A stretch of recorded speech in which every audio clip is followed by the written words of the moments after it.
SaaS company, right? It provides SaaS solutions. Um, how do you see MSME? What is the response that you see from the MSME industry? For SaaS solutions, for getting their business converted to SaaS. Yeah. So if you would have asked me this 5 years back, nobody would knew what is SaaS is. Today, everybody understands that. Obviously, the metro city does for the last 2, 3 years, 4 years. But surprisingly, even if you go to a city like Meerut also, an MSME company would know what SaaS is. The only difference maybe they would want their end user to know it in their language. So if you look at today, most of the players have started the language things. So do we have 35 languages, 40 languages in India? Do you have it or not? So that's one thing which is, so obviously people have, the MSME have started using it. Then they have realized that their end users wants it in their language. Today, if you look at about 2-3 years back, also if you go Uber or a Ola driver looks at Facebook and stuff posts, but they want it in their language. Okay, so Facebook had to adopt it in terms of making it in our language. So obviously not only tier 1, tier 2, tier 3, everybody has started using it. But most of them, so let's say from a manufacturing setup per se, or a pharmaceutical per se, most of 50% of the workforce would be in the front line, 50% of them. Okay, now the HR would today only spend about 1 to 2% in the IT spends, but it's a way inefficient use. They don't have time to go through all the data. They don't. There are a lot of attrition which happens. So, but obviously with the SaaS platforms coming in and which helping them, it's a robust system, but it saves time for them. It's about 15 to 20% of savings happening on the finance side of it also. So the attritions are much lesser. And I am not surprised to see the adoption which is taking place by MSME in the rural areas also. I mean, if you look at it, people will say, okay, yes, I have a website also, I have an app also, or something like that. I mean, so that's something which has come up, and that's the thing for me. And but the penetration of internet has gone into so remotest of the place that even if today you want to find a candidate anywhere, any MSME giving them lucrative offers also, he will fly from here to there. So that's the best part about it. That's it. Thank you. Fantastic. So Amit mentioned that instead of fearing going on digital, or we know that it's definitely going to help, and we've seen how today India is getting recognized for UPI across the world, right? So there are definitely benefits to it. So instead of fearing, let's accept and let's move forward. And I mean, who has option, right? We have to be on digital now. We don't have any other option the way it's moving forward. But it's good to hear, Kaushik, that also MSMEs are accepting to transform, to go on digital, and there is a lot of things. So now that we know, it's there, industry is accepting, we're moving forward. Rachna, if you can highlight, from the you mentioned there are about 20 inquiries that come in every month, where organizations are interested to be seen on digital platforms. Right now, we're talking about the social media platforms here.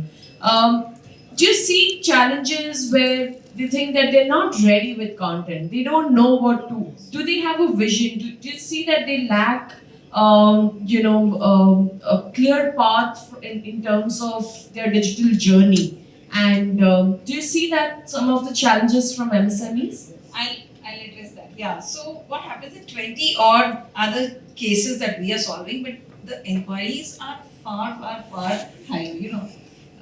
You've got to, every MSME needs to undergo a lot of learning before even he or she is mentally ready to become a digital ready company.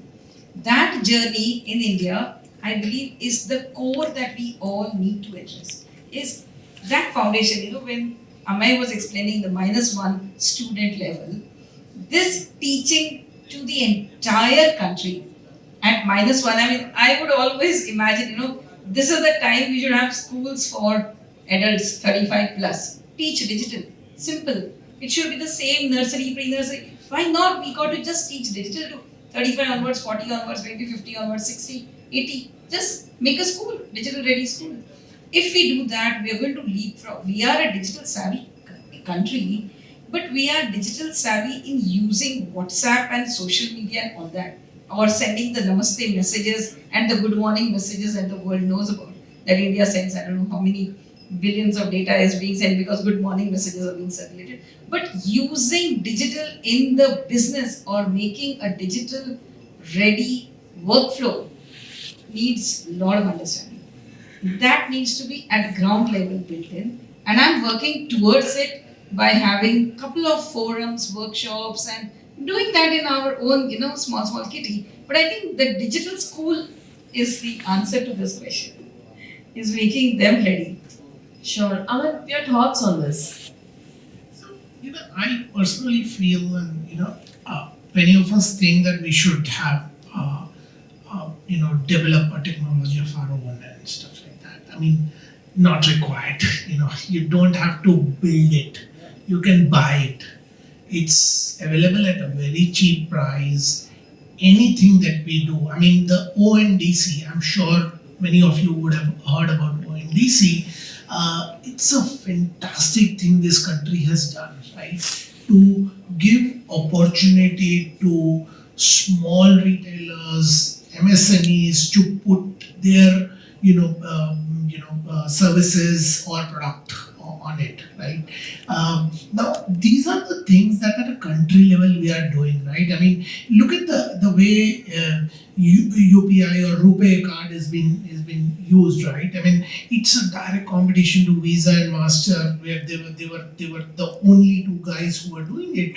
Now, which means as a country we have a power to do all of these things, and MSME, don't have to. I mean, all of us don't have to think that we will build everything. Not required. Just buy it or just take it on rent. Till the time you don't figure things out. A website can be made in 2 hours to 3 hours with 2,000 rupees as capital, right? And you can learn all of this on Google. Thanks, it's free. We have the lowest data expense globally, so we can do all of these things. And I think one important thing I would want to highlight, there's some interesting thing which is called reverse mentoring. You don't have to look for mentors as elders. Reverse mentoring is a concept where your kids, which are in teens, are the ones who will teach you guys everything, right? Now, but we actually don't listen to them. Right? I mean, we don't have the habit of listening to them. We think our experience and our gray hairs knows more than them. But in these areas, they actually know much better. Use that. I especially hired, after 20 years of experience, I hired an intern who is actually mentoring me, who is helping me to know which are the new technologies coming in, which areas it can solve the problem, and they are so good at doing research. So I hired one person in my team just to do that. Just that he can teach me, on this thing. So I would urge you guys to please use the young blood, around, right?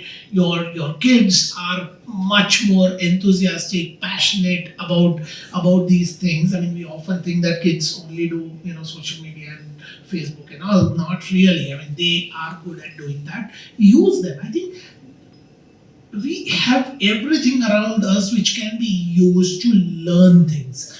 My only point, and which I would want to continuously highlight in this forum, is don't lose the habit of learning. That's the only habit that's going to help you. I mean, if you don't learn, then you can go down. Nothing else can take you down. Thanks. Thank you, Amit. Okay. we've discussed the importance, we've been talking about it, we discussed the importance of digitalization. This one thread that we always have is about the security, right? With the amount of cyber threats, the cyber crimes that are going on, there's so much of threat that if I put my data out on any digital platform, or if I showcase of what I've been doing, if I put that up on any social media sites, what if that data has been misused, right? So these are some of the threats that we feel are out there, for being patiently sitting and enjoying this event today. Thank you so much, MSME Promotion Council, for having us all together at this event, and I'm sure there are key takeaways for all of us to learn from each other. Thank you, panelists. I'm really looking forward to have an interactive session and talk about the most important topic, which is digitalization. Before I move forward, I just request each of the panelists to give a quick introduction about yourself, and then we move forward. Sure, thank you. So I think it's lunch hour and people are almost looking at the watch, so we'll make it quick. So my name is Rachna Choudhary and I live in Delhi. In fact, today I've come from Delhi. And I used to be the Bombay girl, but I moved to Delhi. And I'm essentially a communications marketing person with over 25 years of experience in the niche on understanding brand communications. And I enable hundreds of small and medium enterprises. And my journey has been all through media, marketing, communication strategies, building the right strategy so you're influencing the right customer, and then the right customer comes back to you, and then you have sustained business model running. So that's the kind of business that I have been doing. And thank you very much. I'm delighted to be here. Over to my other co-panelists. Thank you. Thanks, Khushbu. Thanks, Rachna. Hi, everyone. My name is Amit, Pereira. Child of Defense Forces parents. Have stayed in multiple states within the country. I have spent 20 years helping organizations solve people problem. I'm a people supply chain specialist.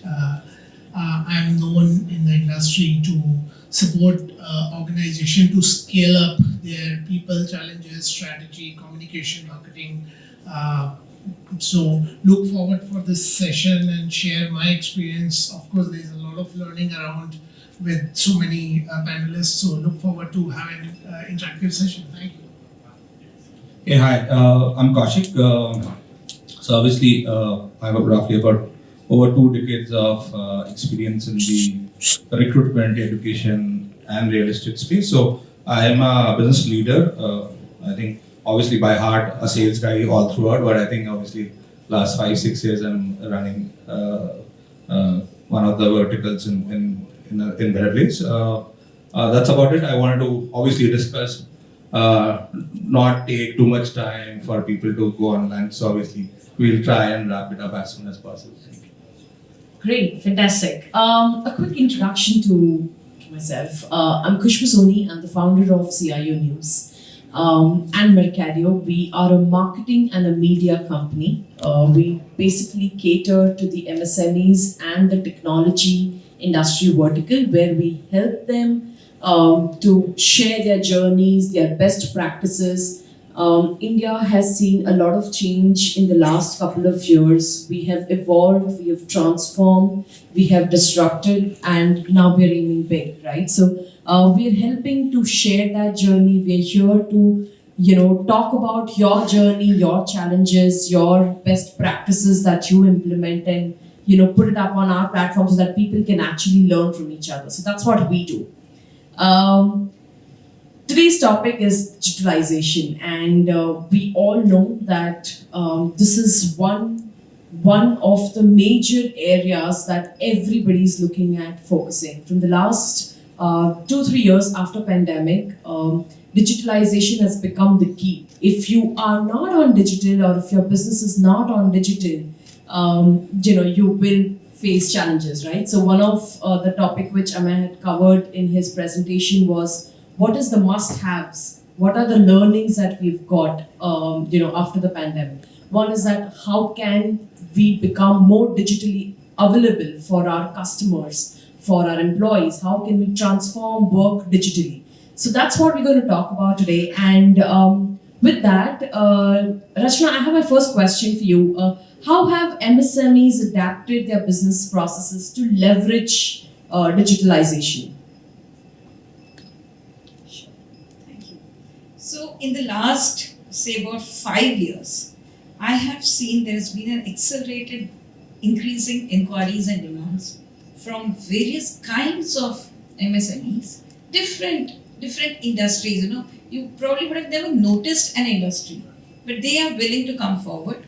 And when we talk digitalization, the first and the foremost thing is about what to write to publish on website, how to create a website, what is the website strategy, what is the pricing strategy, and then it goes on. Digitalization from the D till the N of the word is integrated one across other. And then the banking, and then the e-payment gateway, and then it goes on and on. So it's nowhere that you do an isolated digitalization. When digitalization journey starts from the concept of that person till the end goal, it's automation throughout, and that's extensive network. We've seen extensive growth in the MSMEs. We've got queries from tier 2-3 cities from India who are regularly writing back, asking us for the right solutions to help them transform. And we've been almost solving at least 20 odd cases every month. And when we say solving, as in scaling them by giving them the right solutions, whether it is content marketing solution. If they have scaled up from the scratch, then they want to do the next level. How do you go to the next level? So that's when the content marketing edge comes in. And if they have done the content marketing, then again the next level. So channel partnership, affiliate marketing, it goes on and on. So I think 20 odd companies every month I can easily vouch for is the scale. That one small person is getting an inquiry. You can imagine if hundreds of such inquiries are being floated. Right, absolutely. Very, very well said. I think so. There are two areas, right? One is your business being available on digital platforms like social media platforms or LinkedIn, etc. Right? So one is being available, continuously posting out something on digital platform, and second is actually transforming your business to digital. So if say for example Flipkart or Amazon, they are the digital born companies. Today, organizations who start their business on digital platforms are the actual digitalized organizations, right? So that's one aspect, and the other aspect is being available on digital social media platforms, right? So there are two aspects of it, and we'll be covering both of it. Thanks, Rachna. Amit, my next question is for you. Any suggestions that you have that how MSMEs can leverage both of these aspects, to be digitally available for their customers? Thanks. So, I'll just step back, and I want to kind of put another thought on the first point, opening remarks that you were making, right? See, first of all, I think the crowd that we are addressing, which is MSME, it is a backbone of the country, right? And we all know that. And it is purely because of the resilience that it brings on, right? It is this MSME who has survived so many ups and downs, from 2008 to COVID, demonetization, and so many things, right? So, the aspect that you made that if you are not digital, you are nowhere. Actually, I have a different opinion on this. AI, we all talk about AI is going to take away jobs. Actually, AI is not going to take away jobs. People who don't use AI, they will lose jobs. So, and how do we use it, right? And today, I think the world has evolved so much that digitalization and practicing digital is a matter of how flexible you are to learn more, it is so simple that anybody sitting in this room can do the basic without any expert help. Uh, and there are such, open AIs available free of cost that you don't have to do it. You, of course, have to open your system and work. And that's a step forward that everybody has to try. But anybody can run their own show effectively. Only thought is that they want to do it. So you take a step forward and it's there. Now, coming to your point on, how do you leverage, right? Social media is of course an important platform to showcase what you are good at doing, to reach out this thing, and these are all enablers, right? The problems that we all had 20 years back remain same. 20 years back when I started, working, and some of us can relate, every parent used to say, try for a government job, right? Now it's a taxi cab relationship. Nobody wants to work in a company for 20 years, 25 years, which our parents used to do, right? Now, why is that? Why is that change? Because today you have to adapt yourself to learn more things, right? And the problems remain same. It's the way you solve the problems. Earlier, to impart news, there used to be newspaper. Now to impart news, there is a newspaper, but there is a social media also, right? So you are just, the way of communication has changed.